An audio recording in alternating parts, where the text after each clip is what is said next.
Hello again. We just can't stay away, despite the fact that I worked a 10-hour day already today, and Danny's already done one or multiple podcasts.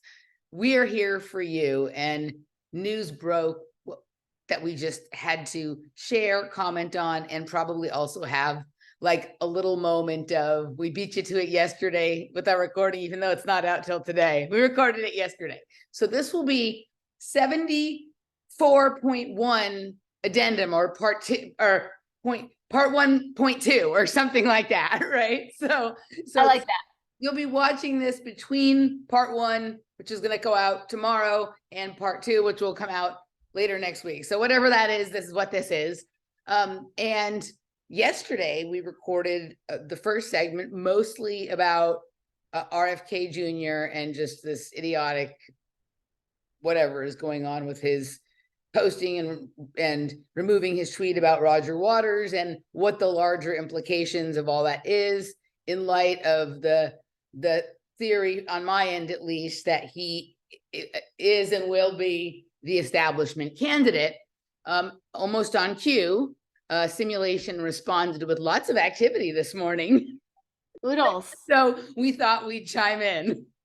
And then I think that Danny just had some fun on Twitter today, and she had some fun the other day. And just to shades of our past, maybe we'll bring those two reactions up just for shits and giggles, because Danny seems to be back. I'm annoyed with myself. I'm like, you know better, stop playing. So because you're not on Twitter, I don't know, just to round out the ridiculousness that has happened today, Bret Weinstein has also thrown his official backing behind RFK, same time as Jack Dorsey, which gives me so much more confidence in the guy if free speech shitter extraordinaire Jack Dorsey is supporting him. Which confirms the theory we've had for a long time about the intellectual dark web, is that the missing piece was somebody who is pro-Palestinian or anti-Israel. And the day after he puts his foot in his mouth about all of this, Bret gets behind him, Jack Dorsey gets behind him. So this is all lining up to be and Jordan Peterson.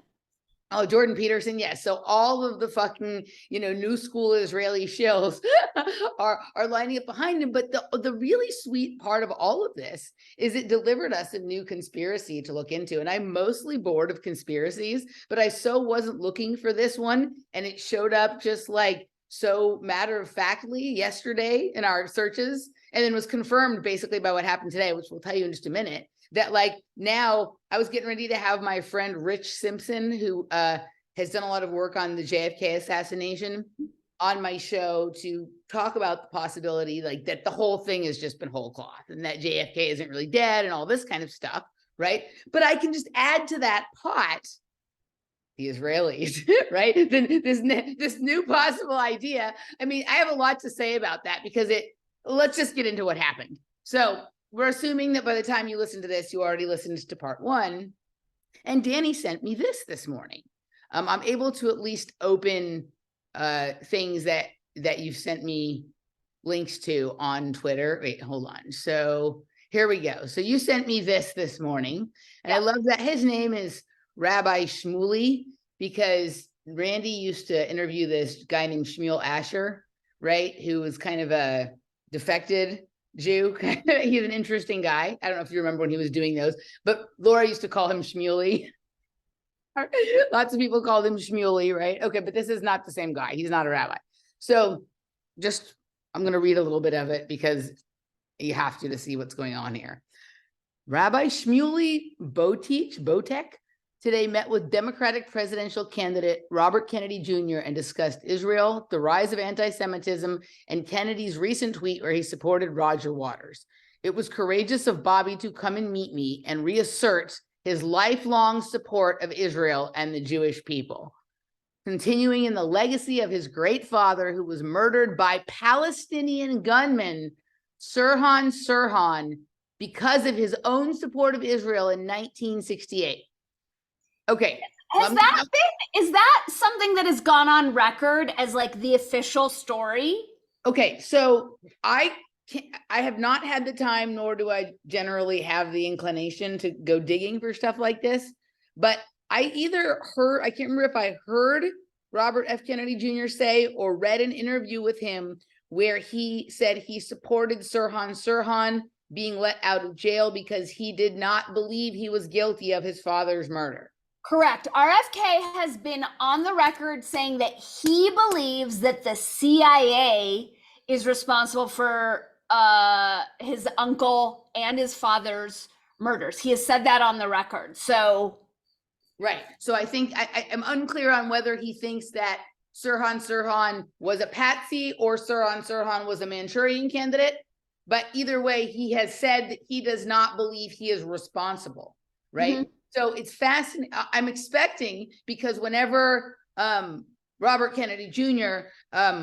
Gets new information about someone who's tweeted about him or he's tweeted about or whatever, he'll correct it. So I think he needs to come back and remind Rabbi Shmuley Botek that Sirhan wasn't responsible for his father's murder. And this will be the check about whether it's only important to him to clarify from one direction. Correct. This will be a great litmus test. I'm also wondering if Bobby's going to say something about Rabbi Shmuley's accusation of Waters as a vicious anti-Semite. That kind of egregious name calling, not even suggesting anti-Semitic comments, which we've already established have nothing to do with the criticism of Israel, but to go so far as to staple him with the phrase vicious anti-Semite, I wonder if RFK is going to roll that back, or if he's going to sign on to this type of divisive, hate-mongering, dehumanizing nonsense. Well, let me finish reading this just so people understand where we're coming from. So Rabbi Shmuley and Kennedy discussed the volatile situation in the Middle East and the challenges facing America for more than 2 hours.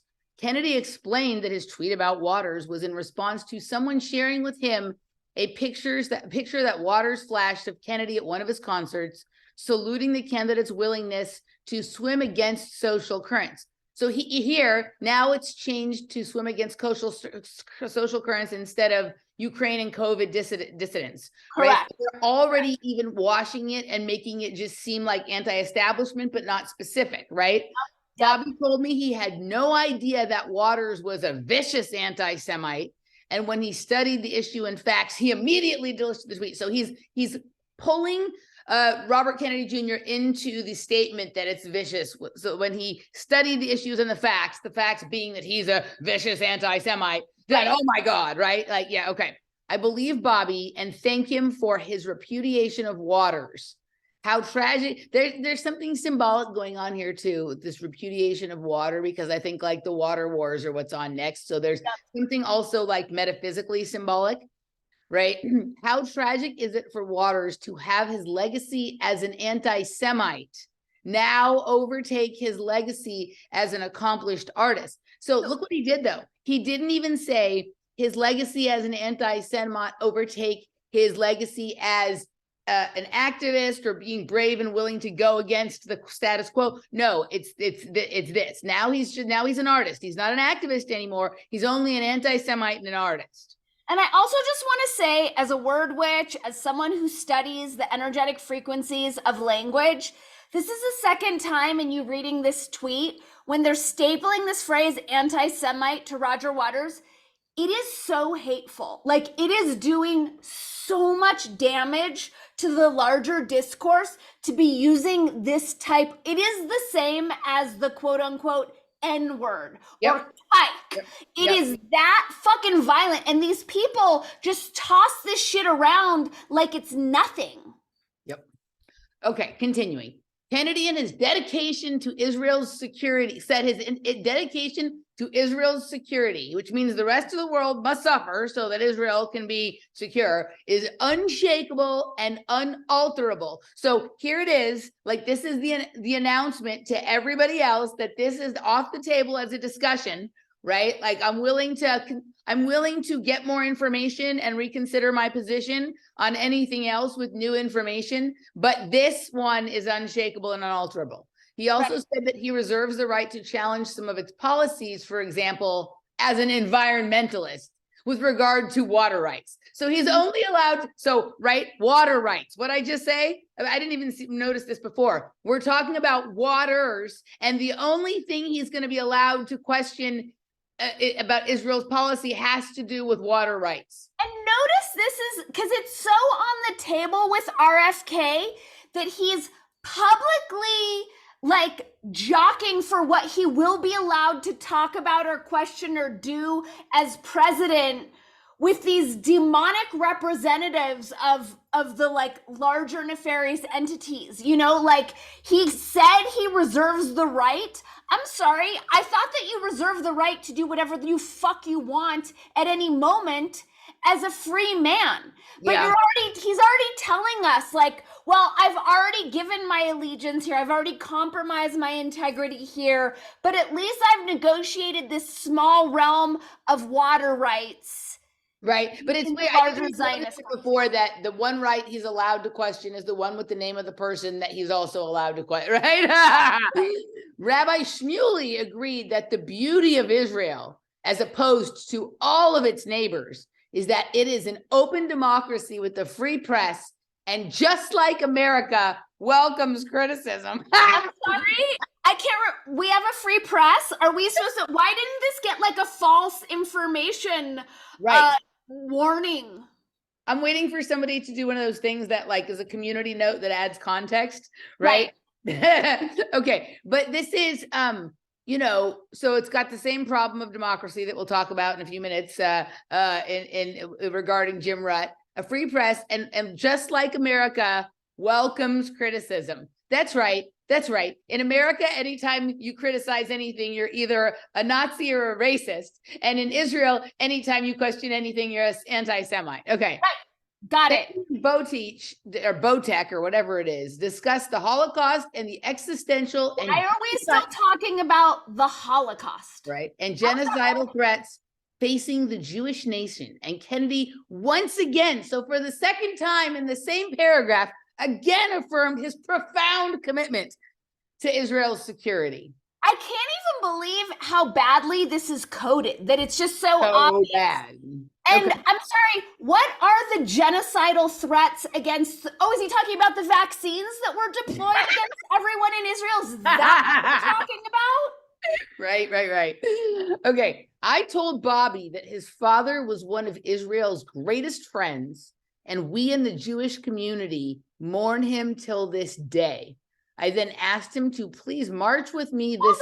Notice it doesn't say to this day. Right. It says till this day, as though we stopped more. So the Jews stopped mourning him today because Bobby pledged allegiance to Israel?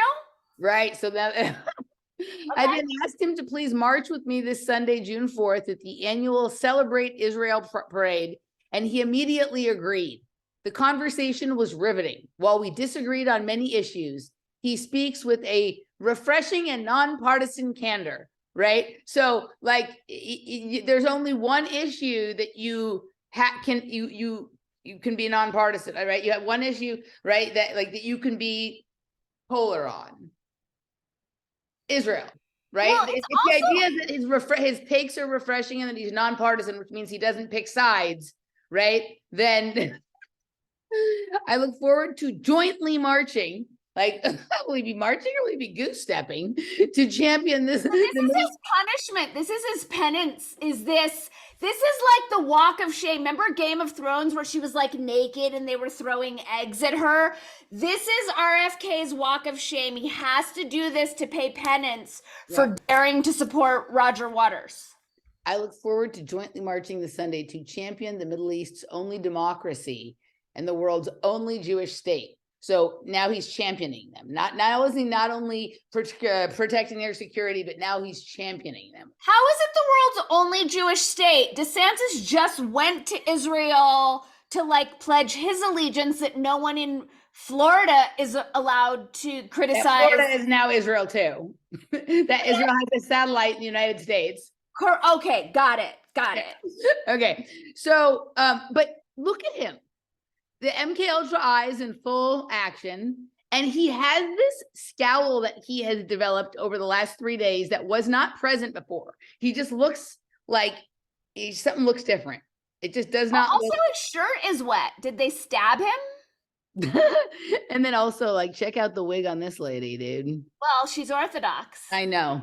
It's crazy that, like, I can't have real long hair. I can have fake long hair, though. Right. Anywho, okay. So this is like,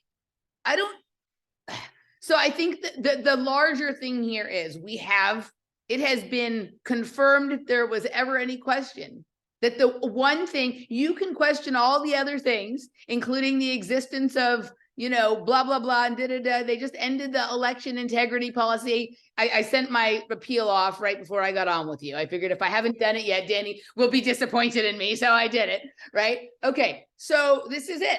Israel, like this, there's no, like, everything else will be allowed, but we're never going to get, I don't care about candidates, but like, I guess Jill Stein was theoretically anti-Israeli dominance over Palestine. But other than that, I don't think anyone else ever has been. I mean, right? And there won't be this time. And this is going to be really interesting to watch all these people who like him because of his vaccine or anti-Ukraine policy. But, are they going to be willing to overlook the same way? Yes, because they overlook everything. They overlook Malone's support for every other vaccine and that he used for DARPA and all that kind of stuff.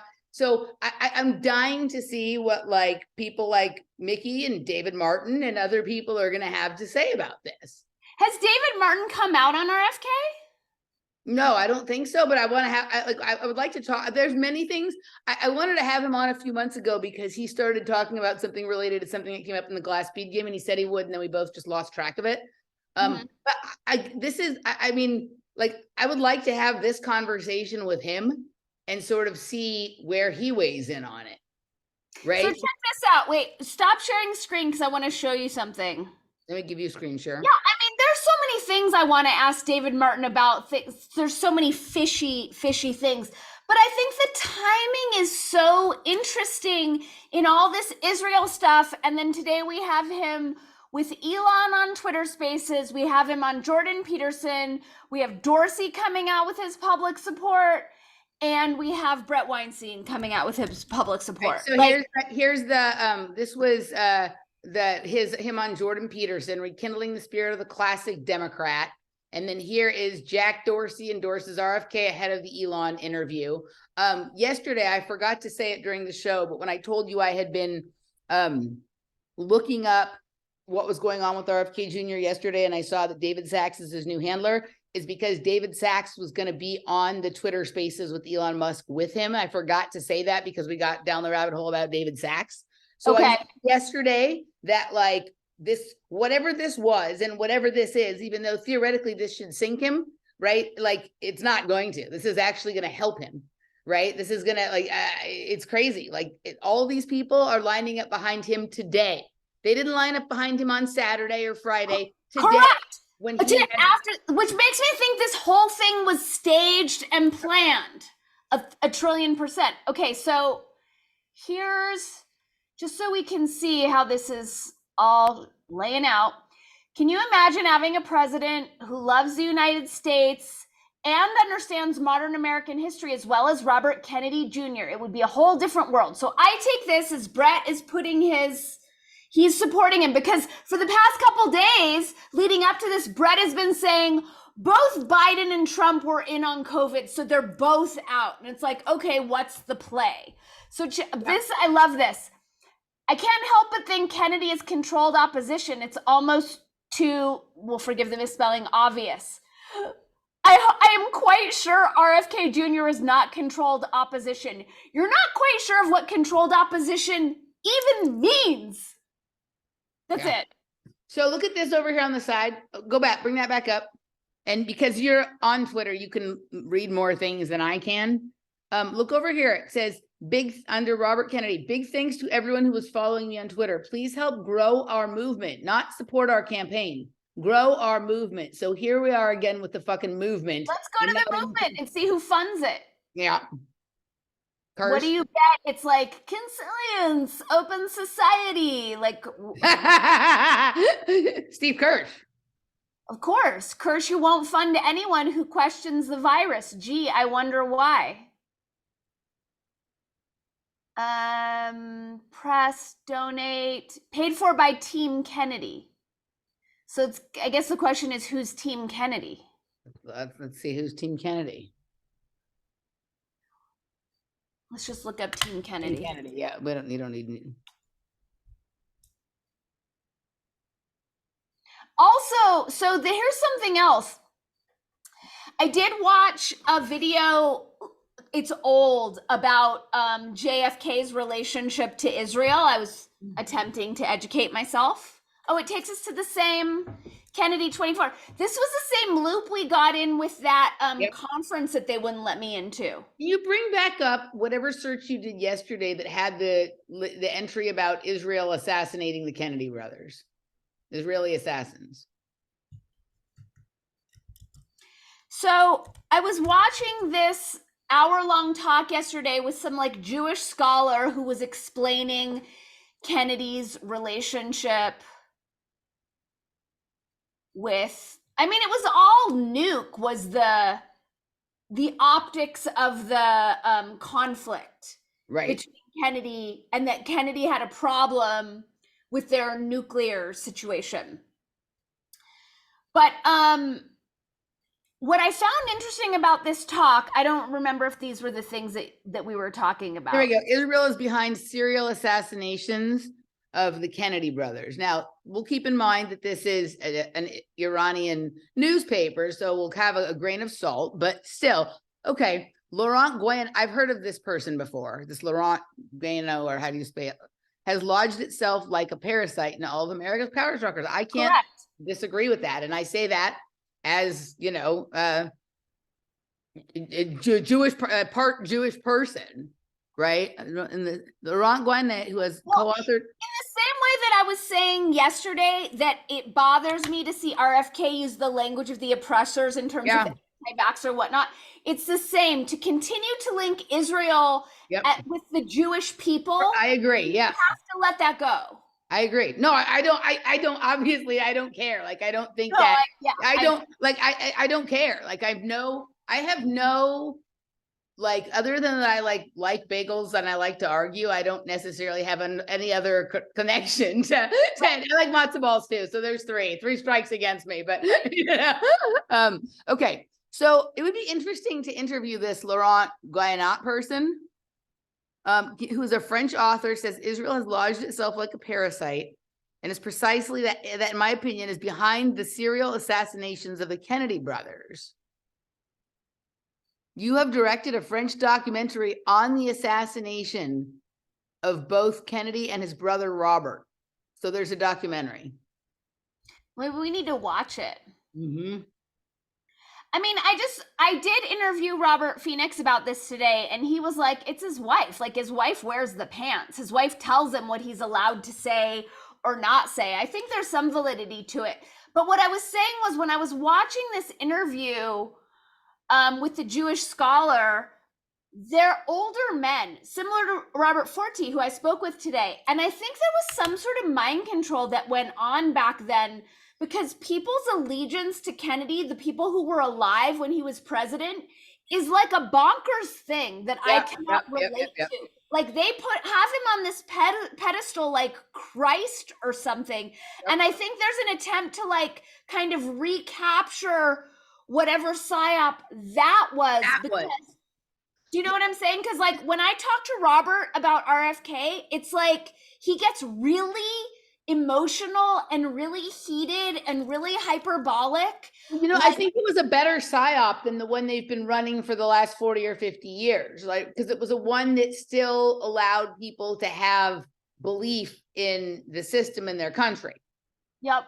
Right. So I think they have, I think that, like, you know, they've had their fun, like running absolutely amok, and now they have to do a better job at playing democracy, which is why we've all been subjected to the our democracy psyop. We just didn't realize it would be Kennedy who would save it.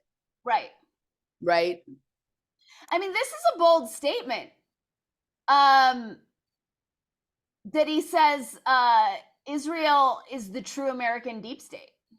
Well, I also, you do think that it's possible, like we all know that there has been, you know, hints and references and maybe even some evidence that RFK Jr. had been on Jeffrey Epstein's plane or in his book.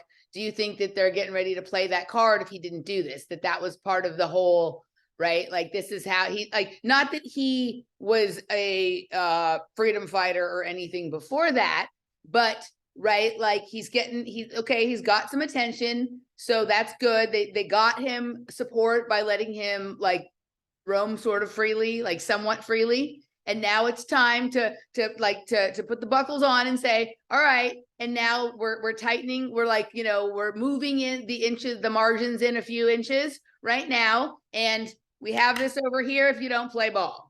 Yes, that resonates. I mean, obviously I'm guessing, but that resonates, and it feels like he just went to the next level of Miss Pac-Man. This whole thing was like this giant initiation, you know, and as soon as he passed it, now he gets Dorsey, now he gets Peterson, now he's on Twitter Spaces, like he moves to the next level.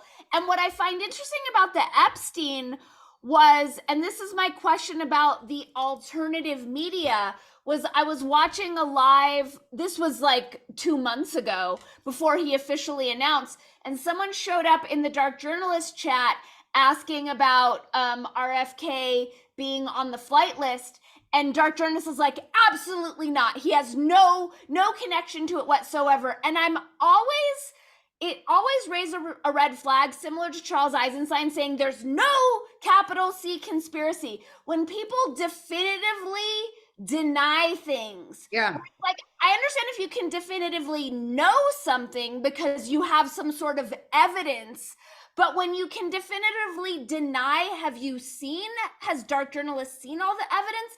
It feels like there's protection, a lot of like padding up around RFK in the alt media. Well, everywhere actually, because like really, since he has announced that he's running for president, I think the attacks against him are less vicious than they were before. So it's almost like it's weird. Like whatever it is, as soon as he steps into a presidential role, then the Kennedy mind control overtakes the anti-vax the mind control that had them seeing him as an anti-vaxxer. Oh my God, we can bring back Camelot. Let's go. Right.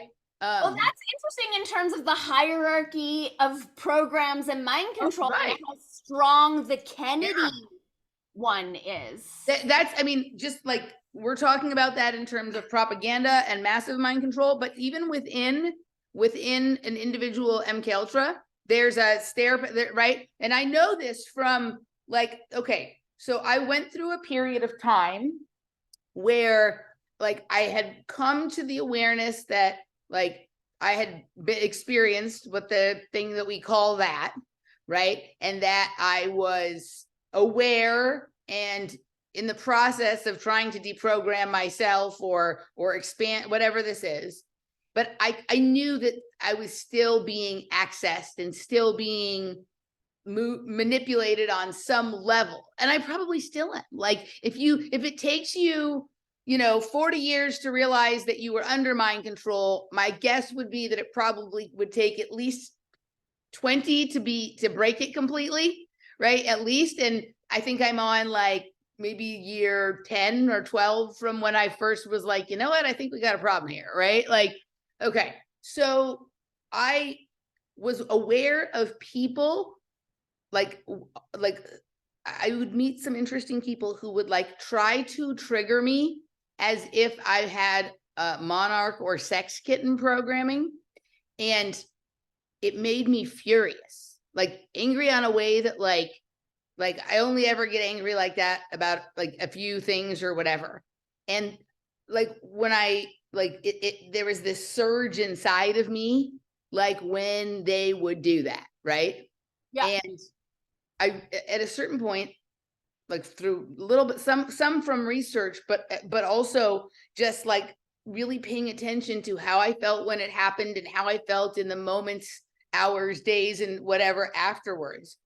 They had bumped up against another program. Like that was not my main thing, but that's background programming, because there's certain, you have to go through a certain progression of programming with people. And even if that's not your main role, they'll put some of that in there so that if they ever need to do something related to that. But it's basically, I was used for a different reason.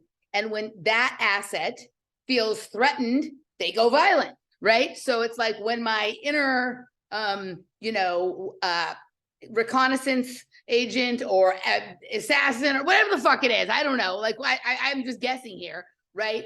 Like gets nudged by this other thing, the desire is to like knock that down or to kill that, because you're not supposed to let that interfere with the task at hand or whatever it is, right? It was so strange. Like I almost never get angry about anything the way I got angry when it's happened a couple of different times with a couple of different people over the last 10 years, maybe a little bit more than that, right? And so, yes, there is a hierarchy, and for each person, it's different. Someone else may be primarily monarch programming or sex kitten programming, and they might have like a touch of, whatever, interdimensional time traveler or something like that, right? And so if the time traveler tries to knock off the sex kitten, then it will be the other way around, right? But so yes, that happens out there in the mass media mind control, exactly as you keyed in, but also within the individual who was directly accessed. So that is definitely a technique that of compartmentalization, right? But then there's these tiny, if you imagined there doesn't seem to be a connection between two rooms in the house, except for if you climb up and go through the air duct. It's like there's like an air duct that connects those two in moments of desperation, where for a second they get to know about each other. Yeah. Right? Yeah. What I find interesting about it, this one in particular, is that it's so unique to Gen X, right? Like the boomers. At this point, it's only the boomers who have that love for JFK and who are running that mind control. And you hear so many people complaining about how it's still old people in these positions of power. And once again, we're going to watch it happen, where it's this old, outdated legacy that is once again being pushed. It's interesting, the attachment to that, even though a lot of the people who are now backing RFK claim that they're tired of it being these old dudes. You know what's interesting about this also is some of the things so one of the things that some people, I think, I don't know because I wasn't alive, but I've heard this brought up before, like a lot of people had a problem with that Kennedy was Catholic, right? Yes, I heard that as well. Okay, well, Joe Biden is also Catholic. And you don't hear too many complaints about him being Catholic. Now, we've outgrown that. But the other thing that some people had issues with the Kennedy family is their associations to like organized crime and bootlegging of liquor and different things like that, their association with Seagrams. And now we have Hunter Biden and Joe Biden and that sort of like organized criminal pay for play, hookers, drugs, whatever. You're not really it's weird. Like the left gets really, not the left in general, but the establishment Democrats get mad when someone talks about the fact that they're like a crime family and they're just like, oh, he has a son who's sick, and they try to make excuses for that or whatever. So it's almost like clearing the way, right? Like it's almost like I don't know what the status of all that stuff is with the Kennedy family now in terms of like whether they're still, maybe it's a different mafia they're associated with or a different organized crime. It's clearly still Israel. Right, but I don't know that it really was then, right? Like then I think the accusations were about something else, but these same themes, right? Like the same thing. We're like in a cycle, like, aside from just, it's part of the return to Camelot is that you're going to get to have your whatever mind control it is that Robert Forte likes, but it comes along with, it comes with a slice of cartel activity, and you have to overlook the Catholicism if it bothers you, but they checked and clearly it doesn't, because we've outgrown that and we're still really, whatever it is. It's interesting that those themes kind of exist sort of again right now in the president that we have, and so it's like it's not really a problem. I haven't really heard anyone serious bring those things up as like problems anymore or anything like that, right? Not that they should be, but right. Yeah, no, no problem with cartels, no problem with religion. I'm kidding. At this point, the only problem, like all they're focused on still, and I still hear this in the discourse, and I started listening to the Peterson, is anyone but Trump. That remains the driving force for the Democratic Party at this stage of the game. Yeah, I mean, it is weird, right? Like the whole these people who are like really behind DeSantis, who is really like more and more looking just like a fucking empty suit. I mean, not that he never looked great to me, but like the predictability with which he has turned it out to just be a neocon, right, kind of thing. It is really weird. But the anything but Trump, like I wonder if it is just because they find him embarrassing, like, or because they really feel threatened by him, because like I don't find him threatening at all. He like keeps doubling down on the vax.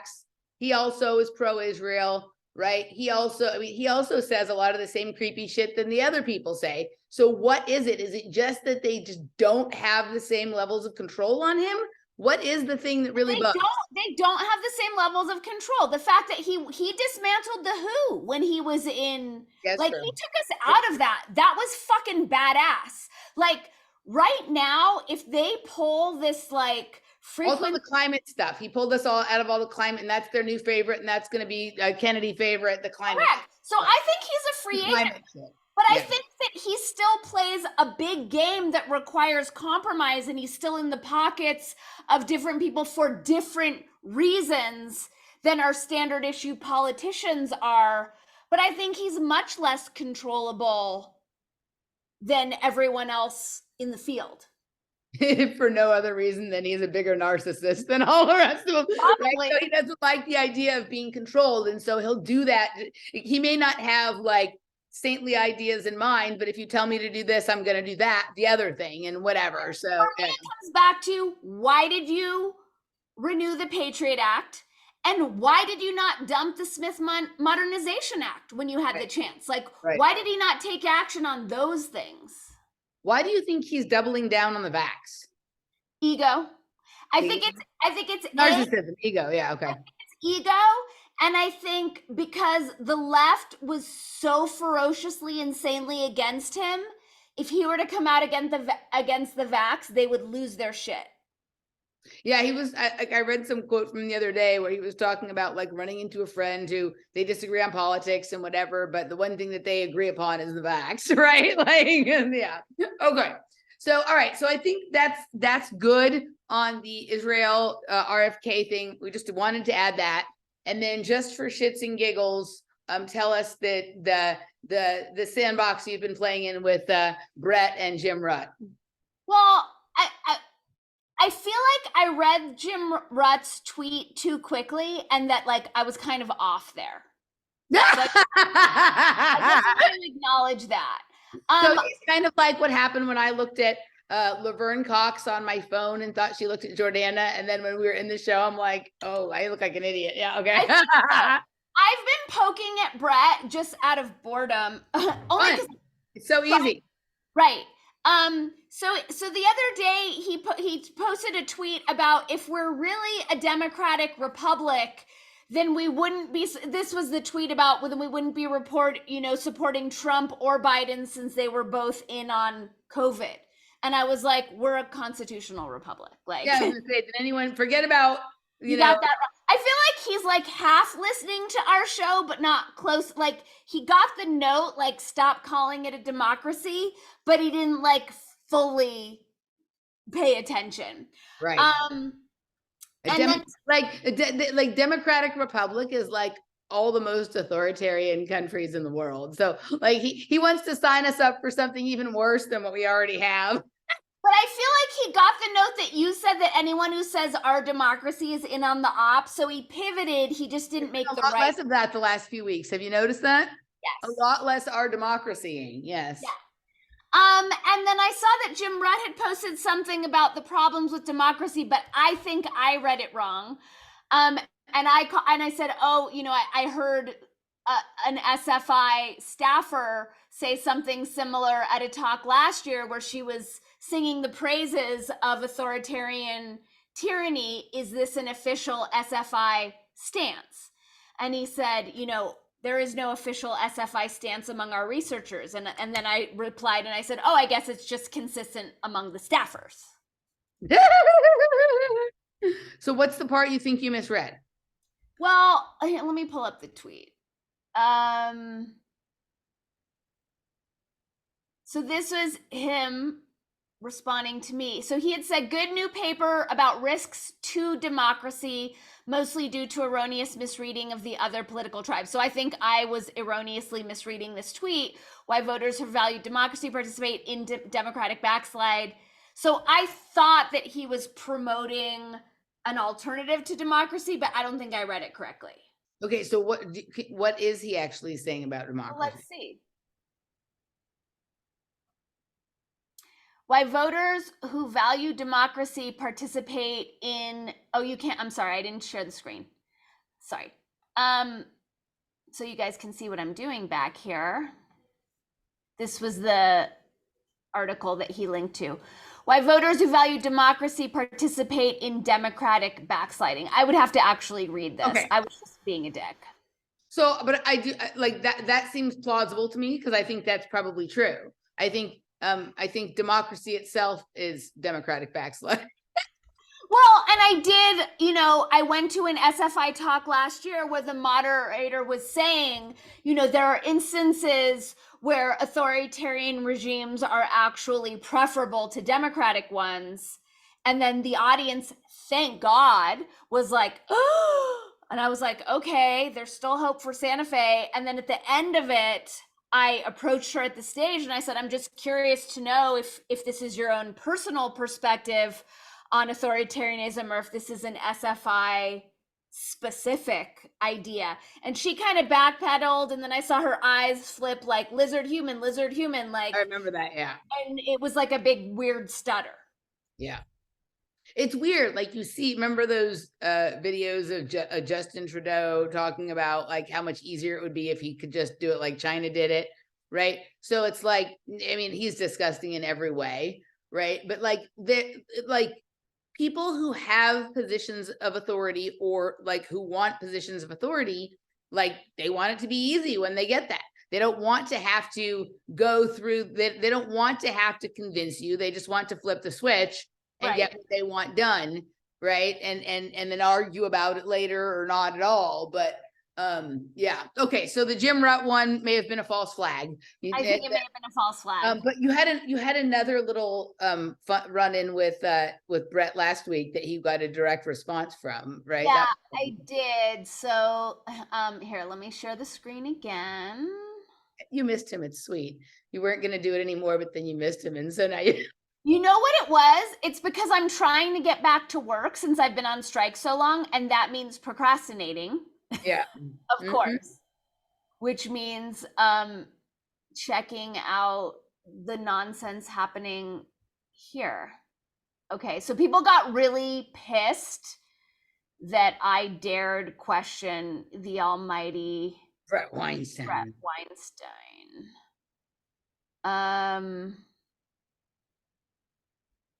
Sorry, guys, I'm finding it. It was...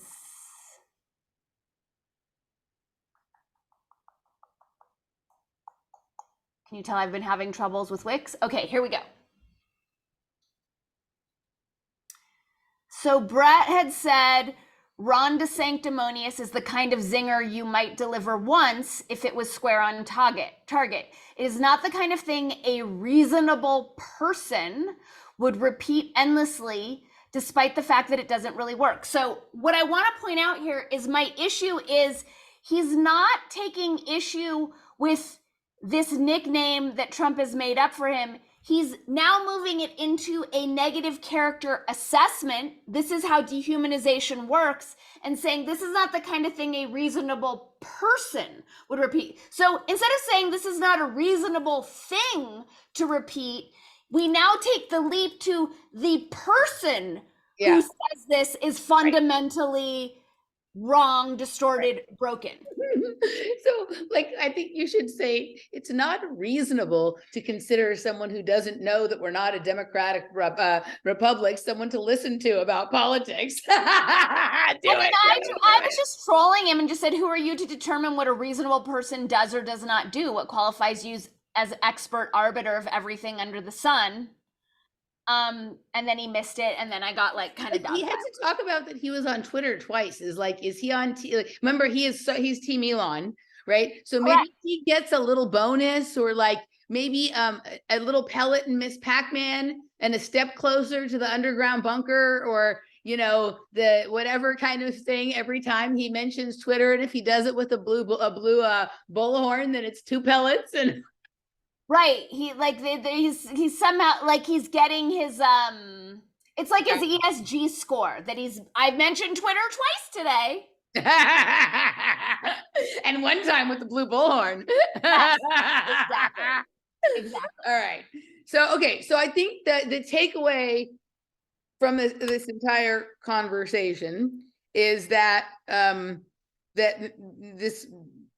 it's funny what we fell on yesterday about the Israeli assassins, and that everything we ever suspected about the dark web is confirmed by the lineup that happens today. Right. Like, they just snap into position. Right. There's no way Elon is going to challenge RFK on his deleting his tweet in defense of Roger Waters, because Elon also is pretty kind of pro-Israel, right? Like, he's not super noisy about it, but he doesn't push back like at all, right?